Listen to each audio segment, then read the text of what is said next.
Now, what's all this? Goodness me. These are all spare mini wind-ups. Some of them broken, some of them are just spares. Well, a few at work, actually. But I use them for spare parts. I cannibalize. I dip into this when one of my main collection of mini wind-ups needs attention. But I did find 4 of them here. Well, 2 of them needed a bit of attention to show you, but the other 4 seem to be okay. So let me just show you what the case looks like opened up, because this is like looking into a toy hospital almost. These ones I put aside. Those are the 4 I'm going to be showing. Oh, we got caught up. Now look at this lot here. My goodness, what a collection of. Extraordinary, isn't it? Some of them actually are working, but the majority are not, and some of them in parts, and some of them have got bits missing, and so on. So it's a great repository of spare things when I'm doing my repair function. So let's put it aside and just show the 6 that I've chosen here, which I think show some of the best features of these extraordinary mini wind-ups. I started these in the early 80s. I think the Woodstock by Tomy was the very first one that came out, and the others then followed soon after. But these 6 here are little beauties, actually. The first one I'll show is by Tomy, who were, I think, the originators, really, of these mini wind-ups. They made the first, I think they probably made the very first motor. This is a very clever idea. It's a racing car.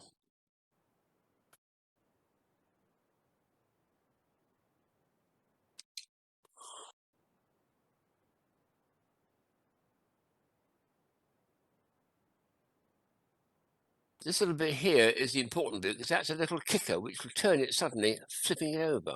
And when it does flip over, here's its little friend on the back side, looking a little bit concerned.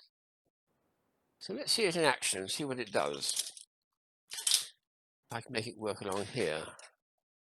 You need to wind it up. This is Tomy really at its most ingenious. No one's ever made anything quite like this before or since. So it's got to come down, it's got to run across the table.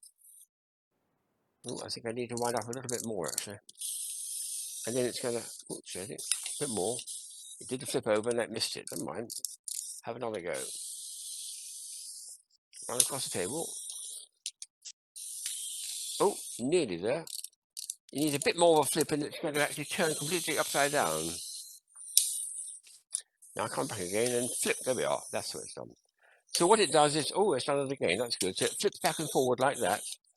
And it goes this way and then this way and then this way. And that's absolutely ingenious. It's a very, very clever design by the Tomy Company sometime in the 80s. I think it's just brilliant. It's got those 2 little kickers which turns it this way and that way. Wonderful thing.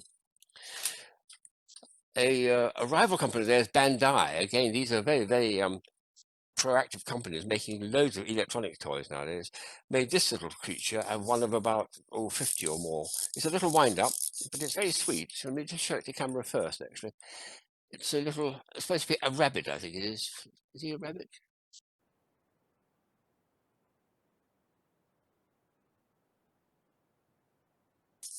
And then he's got to have that thing which is going round and round is supposed to be a skipping rope, but well, I have got one actually of which.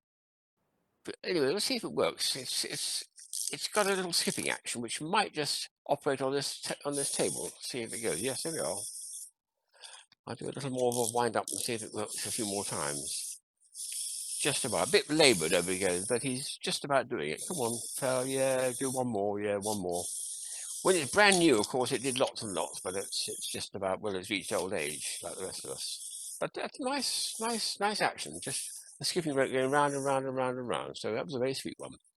The best of these mini wind-ups is a company called Sekiguchi, and these make absolutely fabulous ones. This one I spent a bit of time on last night because it was broken. It's a granny sitting on a rocking chair and knitting, doing her knitting. She's lost her shoe there. Can you see one of the shoes missing? And this is had much longer legs originally, so I've just put a bit of super glue there. As long as it actually works, I don't mind how much damage appearance it looks like because it's got to actually work, and it does actually rock very nicely, even though all I've done is repair it. I've got in my main collection a proper working model with proper long legs to the thing. But perhaps it helps her because she gets a bit of vertigo and it'll be a few inches higher on the floor. Or Anyway, I'll make this one work before I show the last one. And this is very charming because it does rock back and forward. The trick to it, really, to making it work, is having a fairly heavy head which moves back and forward and gets the thing rocking. Let's go to sideways as well. Oh, and one of my knitting needles is broken as well too, so well, I won't repair that. As long as it's actually rocking, it's doing an action like that and rocking, that's the main thing, that's what she does. She rocks back and forward, pretending she's doing the knitting, her feet waggle about as well, and it's just charming. There's a companion piece, which I'll have to show another time, which is Grandpa, her husband, still alive, Granny and Grandpa, both made by Sekiguchi. And the other one I showed, and this is again a wonderful bit of design and technology. It's a little Japanese priest, and he bangs a gong and he reads the prayers, which is on that bit there with Japanese bits there. I'll show it actually working, if possible, in focus.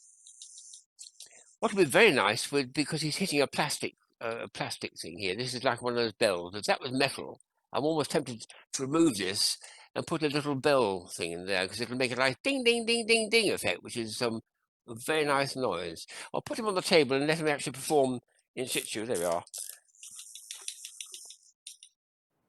And he's reading the prayers and banging away and moving his head around, and it's just superbly done. And he moves the whole body and sways. So there's a little beauty of that. But Sekiguchi, I've got 20 different versions of these Sekiguchi tops. I think they are probably, not tops, mini automatons. They are probably the best of them, the creme de la creme.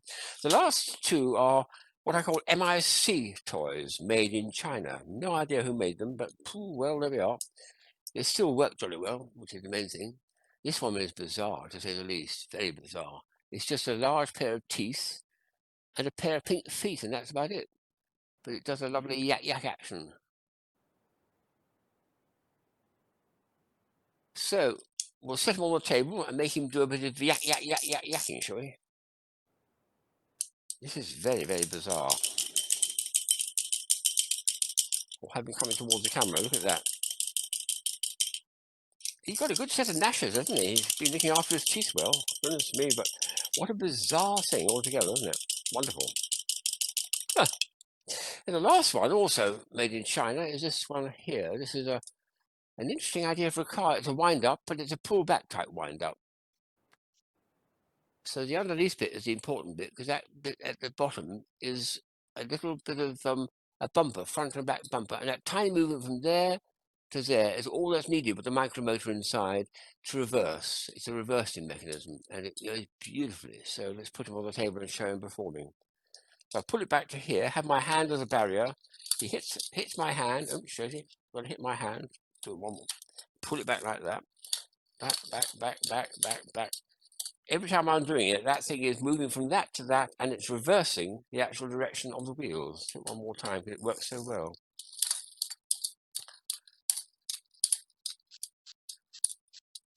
I'm not even hitting it. It's actually it's hitting my hand and doing the reversal. So it's amazing that that can work at such a small scale and work so well too. So brilliant design, brilliant design. Very nice little toys these, and they're going to stay in the hospital for a while yet, but they are working. It's the main thing. I've got them all working, and I always have fun every now and then taking one out to see what it needs to actually get it repairing. Usually a spring repaired or put in, or more often gluing actually. A lot of fun. Part of my earliest collection of really serious proper toys with the wind-ups, and I've got several hundred, I think, of them, and this lot is part of them. Lovely, aren't they?